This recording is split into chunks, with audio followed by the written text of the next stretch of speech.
Welcome to the 2019 F1 Austrian Grand Prix race day review.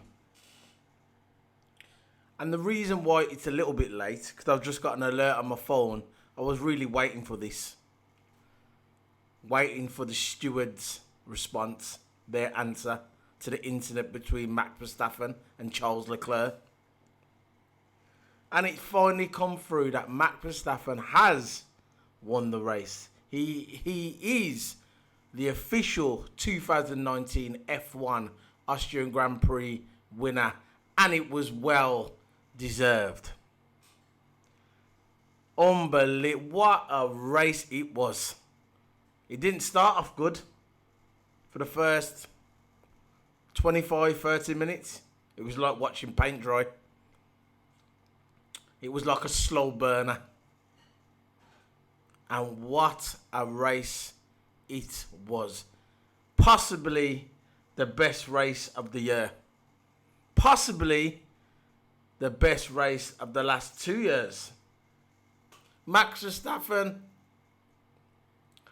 definitely a future world champion. There's not even, you can't even say arguably. He's definitely going to be a future world champion. This guy has got multiple championships written all over his face. The way he drives without no fear, the way he hits them corners every turn, the grip he finds in the car. He's finding grip in the car what's not even supposed to be there, and he finds it. A little bit like Ayrton Senna, Schumacher, Lewis Hamilton, Alonso. He's up there. Well, he's not up there now, but he's going to be up there. What a race for Max Verstappen. I'm going to get into the review in about a couple of minutes, but I'm going to go through my opinion in that incident between him and Charles Leclerc. But as I told you, he's been awarded the race win. No further action taken from the stewards and the FIA. By the way, most of them have never even driven an F1 car before. They just sit in the office and they make the decisions. I'm not knocking the FIA, but this decision today, they shouldn't even thought about making a decision. They should have just said, nah, no racing incident, carry on with the race. But again, even though Max Verstappen won the race, he put a doubt on all of our. He put a doubt on the race if he did win it or not. To me, it was fair and square race. It was just wheel to wheel. They touched each other's wheels, and that was it. All right, Charles Leclerc might have run wide, but at the end of the day, it was a clean takeover. It was wheel to wheel, a little bit like Ayrton Senna and Frost. It was wheel to wheel. It didn't even have to go to the stewards. Not in my opinion. Why would it? Why should it? But today, that's the rules. The stewards put the rules there. But when it happened, I thought to myself, that was a clean takeover. But when I found out it was going to the stewards, I was thinking, when I was waiting for the decision, when I was preparing my video today, I was thinking the stewards are going to give him a 3-place group penalty. I just know they are. But I just got the alert on my phone to say that Max Verstappen has got the race. He has won the race. No further action taken. What a race for Max Verstappen. Unbelievable. Unbelievable. Well deserved. In Austria, the home of Red Bull. The hometown boy. Well, he's actually from Holland, but that crowd today, 20,000 people was roaring his name. 20,000 people. I couldn't see no German flags, no British flags, no French flags, nothing. Probably 1 or 2 Austrian flags being in Austria. Yeah, it was in Austria. But Max Verstappen, all I saw in that crowd was orange.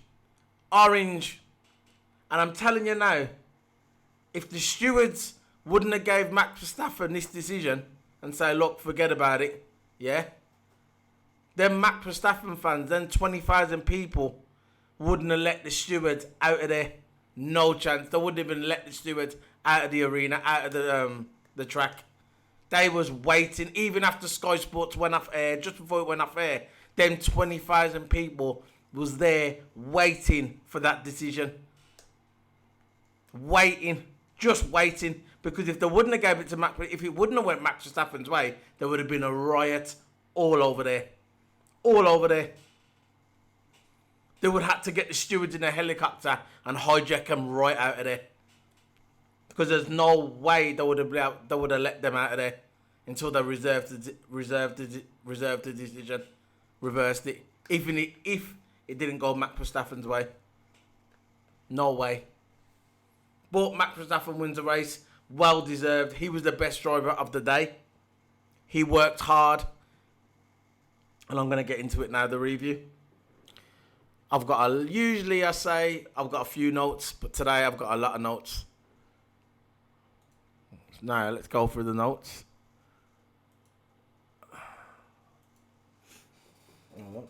Sorry about this. Should have loaded them up, sorry. Now, before the race started, they had an amazing national anthem for Austria. Personally, I don't really like the national anthem. Not my cup of tea. I'm more of I like the USA national anthem, the British one. I like the French one as well. But the Austrian national anthem never really done it for me. But before the race started, the first corner of the Austrian Grand Prix, they've named it the Niki Lauda's corner. The Niki Lauda corner, that's what they called it. They've named it. They actually printed his name at the top of the track, dedicating it to Niki Lauda, because Niki Lauda, everybody knows, from Austria. He's like a king in Austria, well known. He's well known all over the world, but that's his hometown of Austria, his home country, and I've named it after him. A bit like what they've done in Brazil for Senna, and when they had the Senna S's, and like with Schumacher, what they've done in Hockenheim, they call it the Schumacher S's as well. A bit like that, but they've named this one the Niki Lauda corner. Now, the national anthem was absolutely amazing. There was a live band. I don't know who the band was. I don't know who they dragged these guys from. Maybe they're a famous rock band or whatever, indie band. I've never really heard of them. Never really seen them before. But the music was amazing. It was a live band playing the Austrian national anthem. You had the helicopters, the planes flying over the track with a big, massive cutout, like a big flag of Niki Lauda on there. A young picture of him. It was emotional. It was emotional, amazing, exciting, all at once. I've never seen nothing like this. Before this, what I saw today, my favourite national anthem I actually witnessed, it was live music, was last year at the Russian Grand Prix. And I had like a live choir singing the Russian national anthem. And I thought, no, nothing can beat that. But today, this is past it. Absolutely amazing. Just because, obviously, because of Niki Lauda as well. And the band they played absolutely amazing. It was absolutely amazing. And yeah, that was just the beginning of the race. Now, right.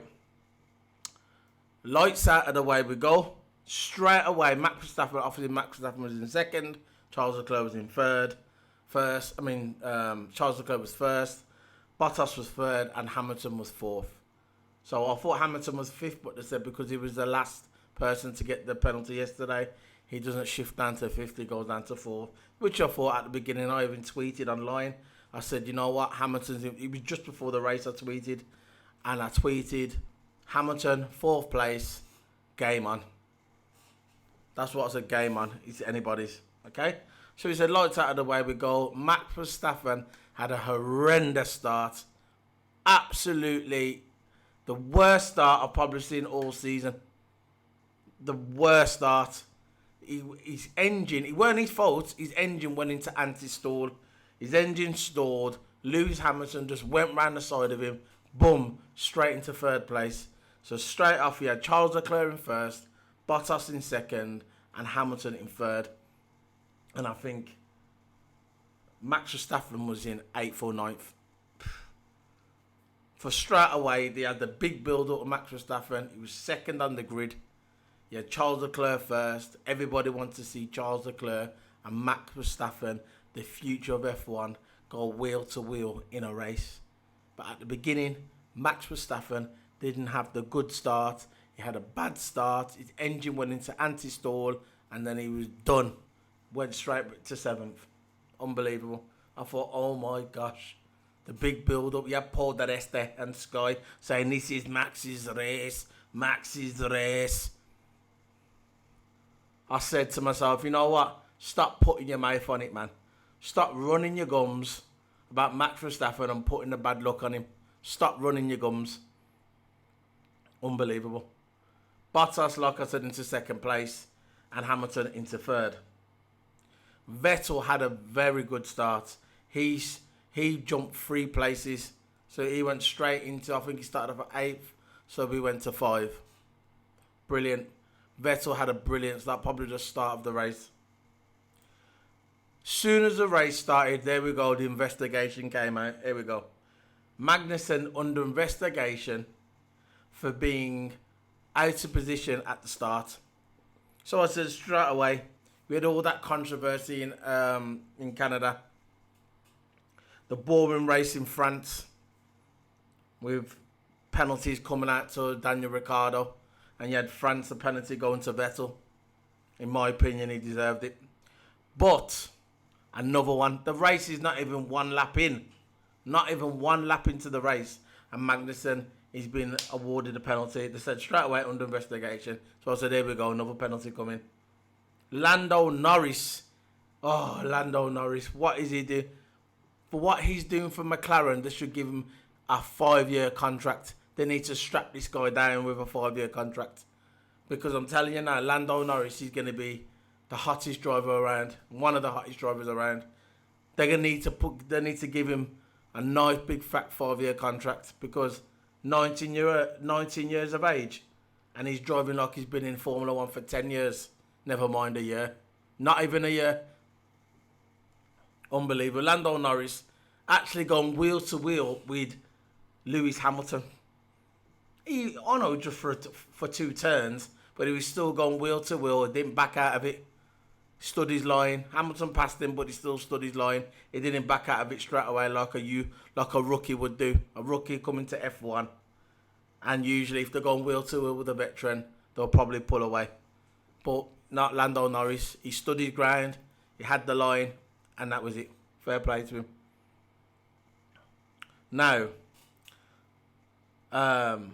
this thing came up, it was funny. Came up on the bottom of the screen. It says, in 2001, when Lando Norris was 1, Kimi came 4th in the Austrian Grand Prix. Unbelievable. Unbelievable. Kimi, 40 now. He's going to be 40 this year. Lando Norris, 19. Unbelievable. The youngest, I think Lando Norris is the youngest guy in F1 history to ever start on F1. Now, as the race was going on, for me, Mercedes struggled. They struggled for me from practice 2 onwards. They struggled. You had Bottas smashing his car up in turn 4. Hamilton was spinning off everywhere, couldn't get no grip on his tyres. They were struggling with the tyres with the heat. They actually said at the beginning of the Grand Prix practice that they might struggle with the heat with their tyres, and they did. Unbelievable. The rear tyres. Mercedes struggles with the rear right tyres. The temperature was lifting and coasting. It was unbelievable in Mark 2. 150 metres to 200 metres to 300 metres. They were coasting. And think about it, the track temperature was 30 or 25 degrees. So if the track temperature is 25 degrees, yeah, their tyres are going to be 50 degrees. It's like a double. And they were struggling for grip. They was actually being coached for the whole of the race. Their aim was to try and finish at least 3rd or 4th. Both of them, 3rd or 4th. That's the best they could do for the day. Hamilton tried a few tricks. It just wasn't happening for them. They tried everything. They couldn't get the grip. It was basically trying to just manage the tyres for the whole of the race. A lot of people saying they shouldn't have started on the hard tyres. That's the way it was. I mean, the medium tyres, they've done what they thought was best. But for me, it doesn't matter what the tyres were. Yeah, they wouldn't have won this race today. It just wasn't happening for them. The setup was wrong. You know what? The setup wasn't even wrong. It's just their car wasn't made for this track. As soon as it started to get the 30-degree temperature, there was no way they was going to do anything. Now, if it would have suddenly dropped in temperature, obviously Mercedes would have had a better chance. They probably could have won if the temperature would have dropped it on the qualifying day. But it never. It just went down and that was it. Done. Finished. And there's nothing they could do. You could see at the end of the race the way there was. They knew it was done. They were just happy to just get points. Now, Magnussen pits, lap 12, hard tyres. Average track temperature, the average track temperature was 39 degrees. So, like I said, the Mercedes, if it was 13 or just say 40 degrees, the temperature, you put 20 on top of that, 60 degrees. So it wasn't 50 degrees of tyres. The Mercedes rear tyres was... The Mercedes rear tyres was 60, not 50. So there you go. So Magnussen gets a drive-through penalty. The drive-through penalty that he got awarded in the first, before even the race even started, is to gain a position at the beginning of the race. That's what it was. Magnussen, he was out of position basically. He was out of position and he got awarded the penalty straight away. So Magnussen, he knew it was coming, so they went into the pits anyway and got that sorted. Charles comes onto the radio saying, "When can I start pushing?" Listen. This is how F1s came. In the old days, if you want to go fast, you go fast. You don't need to tell. You don't need to ask your engineer, "Can I start pushing?" You're in the car, not them. That's another thing they've got to stop. You got to ask your engineer if you can go fast. Imagine Ayrton Senna or Michael Schumacher or Damon Hill, any of them guys, or Lacey, or any of them legends saying to the man on the radio, "Oh, excuse me, by the way, when can I start going fast?" You can imagine Ayrton Senna saying that. Of course not. Unbelievable. Charles comes to the radio, so when can I start pushing? Ferrari radio man says, "It's fine. Leave it the way it is." Now, this is probably one of the takeover, not the takeover of the race. Probably second takeover of the day was Lando Norris on Kimi Räikkönen on lap 14. Lando Norris has got DRS on Kimi. It was absolute. I think it was in turn 5, and Lando Norris dived down the inside, took Kimi over like a pro. Kimi Räikkönen. He took Kimi Räikkönen over. And Kimi was having a decent race. It's not like he was having a decent race. He was having a good race. He just dived down the inside. Boom, took him over straight away. Unbelievable. Like a pro. Lando Norris for McLaren. McLaren will be having a party tonight. Now, Kubica, lap 21, puts on the hard tyres. 3.5 second pit. Lap 22, Vettel puts on the hard tyres. And this is where, again, like I've always said, like I've said that on a lot of my videos about the Ferrari pit crew, where I think they should be working for Tesco, pushing the trolleys, where I reckon they should be working for Tesco, washing the cars, because the pit crew, the strategy crew, is absolutely clueless. Vettel comes into the pit, yeah? And then you got the engineer supposed to hold the right rear tyre. Actually, when he's actually in the pit, he starts coming out the garage with one of the tyres with the cover still on it. The cover is still on the tyre when Vettel is in the pit. You see where I'm talking about now? Absolutely clueless strategy from Ferrari. Them guys, they shouldn't even be there. They should be fired. Get your P45 and do one. Go work at Tesco washing the cars, because that's all you're good for, mate. You're not good for changing wheels on a Formula 1 car. When the car is in the pits, you should be there ready to put the tyres on. Not coming out the garage with the rear tyres on with the cover still on it. You joke. And if you don't like it, Ferrari fans, go take a walk. So, you've got Hamilton stays out. Bottas pits, puts a hard tyres on lap 22. Hard tyres, 3.5 seconds. Pit, absolutely amazing by Mercedes. Now, Hamilton stays out. Hamilton does a flying lap. Soon as Bottas comes out, and does his pit, Hamilton does a flying lap. I think his pit crew was probably thinking he was going to come in, but he didn't come in. He comes on the radio and he says, you know what, medium tyres are fine. I can go a bit longer. So what he was doing, he was trying to pick up the pace. So eventually, when he does come into the pits, he can get in front of Valtteri Bottas. But something happened. In the first turn of the Austrian Grand Prix, the first turn, which they now name it the Niki Lauda corner, he kept hitting his tyre. He kept hitting his car. He kept going over the sausage curb. Constantly going over the sausage curb. He'd done it 5 times in a row. And I thought, when I saw that, I thought, you know what? You're going to have some problems there with your downforce. Because the more you go over that, the more you're going to damage that front wing and the downforce problem's going to come. What happened? All of a sudden, Lewis Hamilton comes out on the radio and says, right, I'm losing power. Of course you're losing power. You're losing power. So I was thinking, this was lap 28, he's saying, oh, I'm losing power. So I'm thinking, it's your wing. You're going to have to change your front wing. If you change your front wing, but you're not gonna beat Bottas. If you don't have to change your front wing, you'll be fine. You just change your side, you'll come out in front of Bottas and try and get third at least. If you get third, I'm sure he would have been happy with that. So what happened? He comes into the pit. Yeah, lap 29. He doesn't come into the pit. Yeah, Russell comes into the pit. Lap 29, puts a hard tyres on, 3.7 seconds. Lap 30, Hamilton pits, puts a hard tyres on, and new nose, and he was in the pits for 11 seconds. His pits are usually 2.8 seconds, but in this incident, his pit was 11 seconds. So he lost 11 seconds. He should have only lost 2.5 seconds, but he lost 11 seconds. So I knew by then that was it. He ain't getting on no podium. And I know he was upset with himself. He ain't going to come out and admit it when he gets interviewed by the biased Sky Press, by the biased Sky Sports F1 team. But deep down he's thinking, you know what?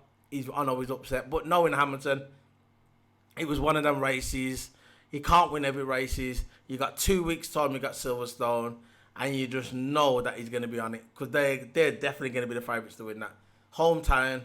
I know it's Mercedes, but it's the hometown of Lewis Hamilton, and it's really the hometown of the Mercedes F1 team. Brackley is right by Silverstone. Silverstone is their test track, so you know they're going to be up for it.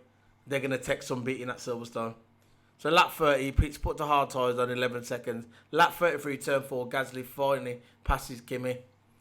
20 laps, Pierre Gasly was trying to pass Kimi Räikkönen. 20 laps, and finally he passed him. It only took Max Verstappen 4 laps to pass Kimi, and it took Pierre Gasly 20 laps. So Pierre Gasly is in trouble with Red Bull. If he doesn't pick up his form, he's going to be in trouble. Red Bull ain't going to keep him for another season. Red Bull don't work that way. Red Bull are kind of brutal. They're brutal. They got a brutal regime. If you don't make any progress in one season, see you later. Done. See you later. So Max was taking advantage of the tyres. These tyres were 10 laps newer than Vettel's. Come to lap 49, Max was approaching Vettel. Absolutely amazing. This is where Max was charging towards everybody. Their strategy was perfectly done with Max. All their tyres were older than Max. Like I said, Vettel's tyres were 10 laps older than Max. Max was gaining on Vettel, and on lap 49 he started pushing. Vettel, and on lap 50, Max finally passes Vettel, and just out of turn 3 into third. So he done it in turn 3, and he went straight into third. So Max Verstappen, once he got the DRS on Vettel, he tried again on 49. Lap 49 didn't work, and lap 50 and turn 3, he dived down the inside, took over, and he's next. And he was so happy. You heard him on the radio. You heard him in his radio to his team. He was just going absolutely mental. And then he thought straight away Bottas was next. He started approaching Bottas. He was just mowing. This is what happened with strategy. It don't matter how fast your car is, right? Sometimes it matters, but at the end of the day, strategy is just more important than having a fast car. If you've got a fast car and good strategy, like Mercedes, you're good. But look at Ferrari, they got a fast car and the strategy is absolutely clueless. Absolutely clueless, especially the pit team. So he was going after Bottas, yeah? So Vettel pits straight away. As soon as he passes Vettel, this is where I think Ferrari got the strategy dead on. Dead on.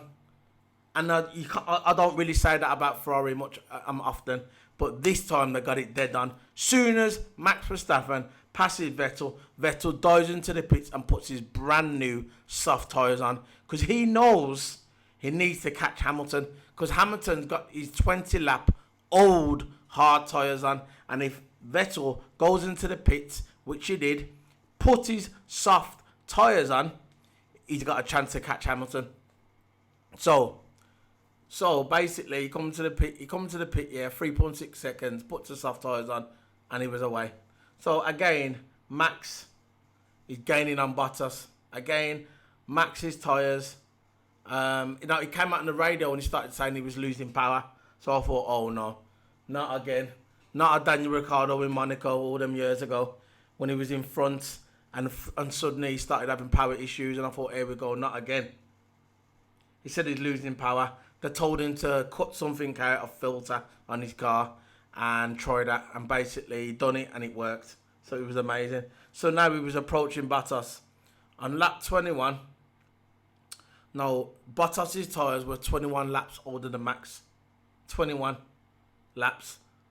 And he was on the hard tyres. Lap 56, as he was approaching the Niki Lauda corner, Max Verstappen passes Bottas. It was absolutely amazing, and Charles was next after that. So he started on second, Max Verstappen. He finally got his way to. He started off on second.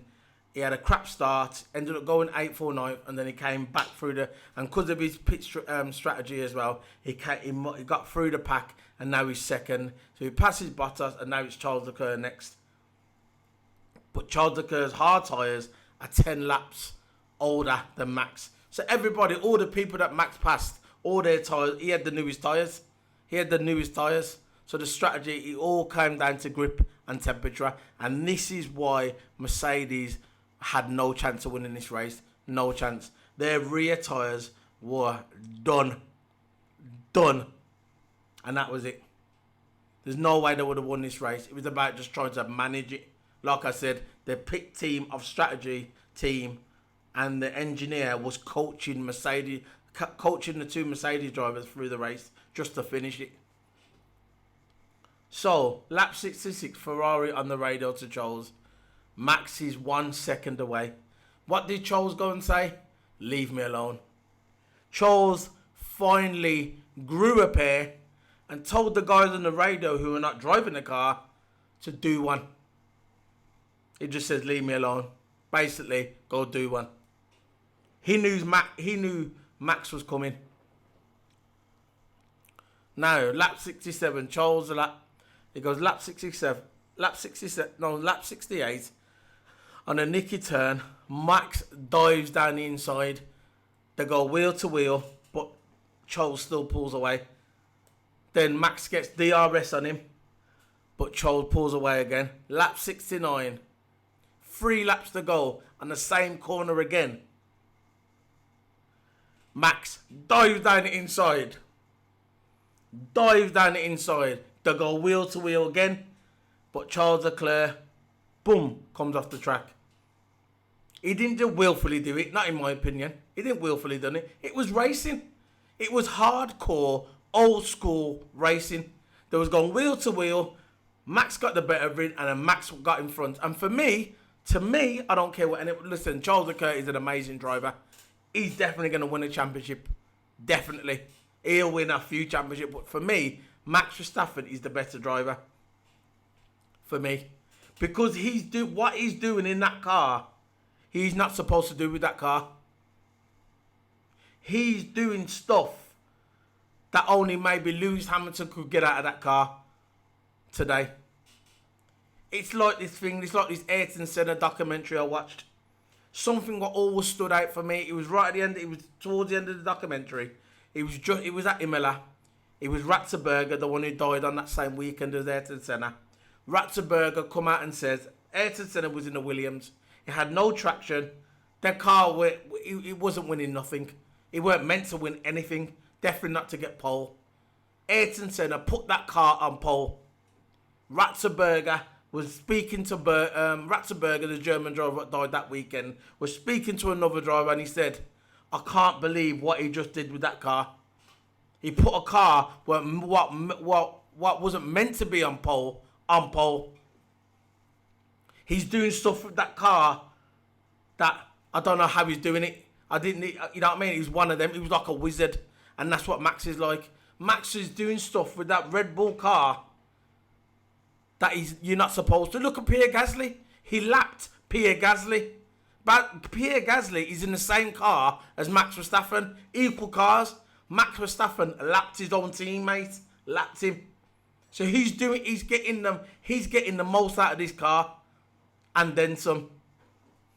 Unbelievable. Max Verstappen comes out and wins the race.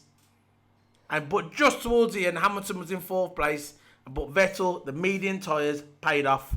Just at the end, about a lap to go, Vettel passes Hamilton into 4th place. Hamilton gets 5th place, and Vettel gets 4th.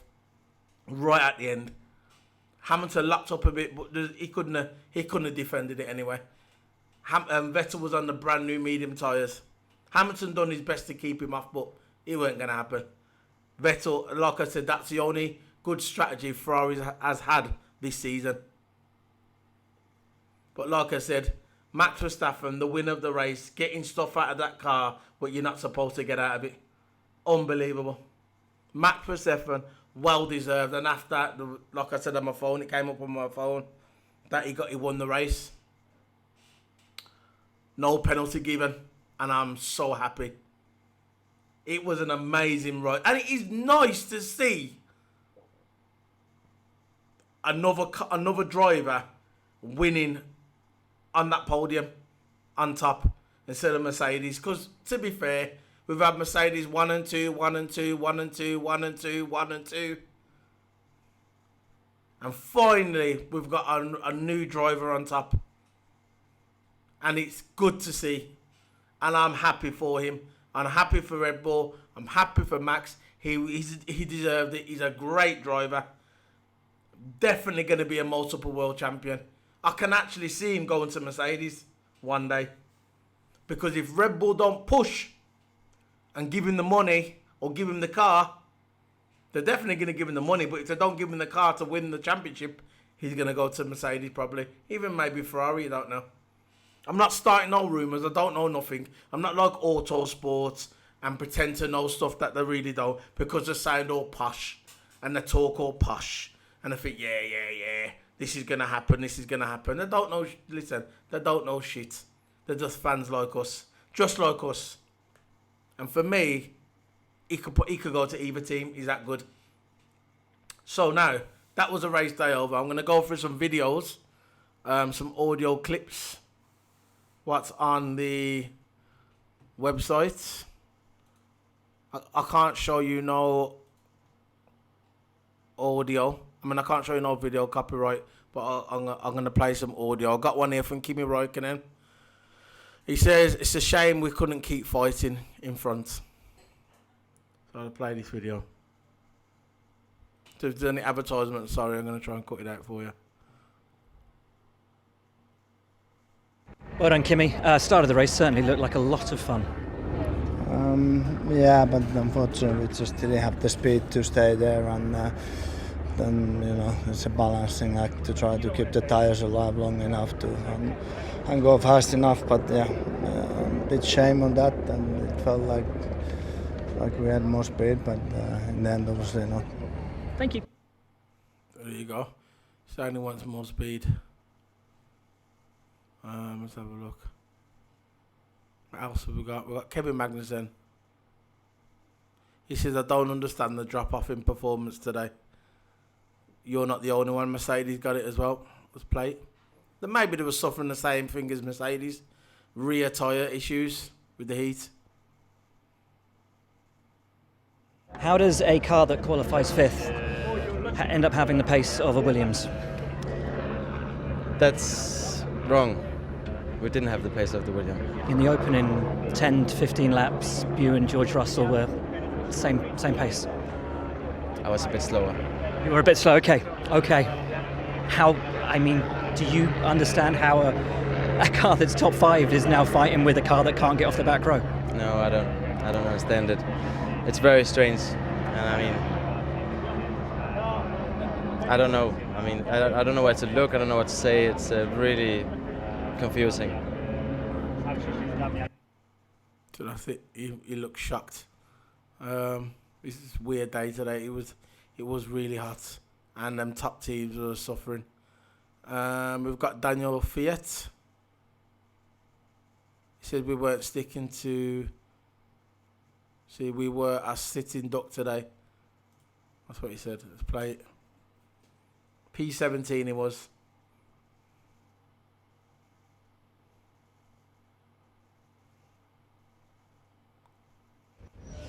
Danny, that looked like a very hard day. Yeah, it was not exactly the most enjoyable race of my life, but we saw it coming yesterday. We qualified, was carrying a lot more downforce as well. And today in the race was just sitting duck plus managing some power issues. I don't know what was going on there, but there was part of the race where I had quite low power and out of the corners, so kind of managed to reset it with many switches. It was okay in the end, but the race is just not our race. That's it, not for our team. Thanks, man. Power issues. What else we got? George Russell. He's saying some positives to take from today.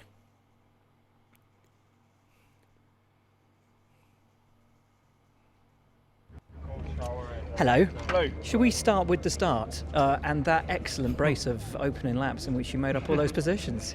Yeah, it wasn't bad. I wasn't really expecting that. Managed to do Robert and Danny Kvyat at once, which was surprising and nice. And then managed to hold up Magnussen in the sort of the latter half of the race. So, we're obviously still a long way behind, but some positives to take from it. And your lap times remained competitive throughout. We were watching obviously the timing screens, and the pace of the car was on par with, as you say, the Toro Rossos, the Hasses, and those guys around you. Yeah, I was pushing absolutely flat out every single lap, and I'm glad some people noticed it. But like I said, we just need to be patient now and wait for some more downforce to come to the car. Very good job. Thank you. Well done. Yeah, his time's going to come, George Russell. My two favourite drivers on the grid is George Russell and Lando Norris. George Russell, F2 champion, coming into this team, Williams. Hopefully they pick up their stuff because George Russell is definitely a star of the future, like Lando Norris. And, he said he had a good time. His time was on par with the Haas, and he's in a Williams. He obviously finished at the bottom. Not the bottom, but third to last. I'll go through that in a minute, how they finished as well. But, he's pushing, he's trying his hardest. And it's a matter of time before Williams start picking up stuff because McLaren is, so Williams should do as well. What else we got? Any more interviews?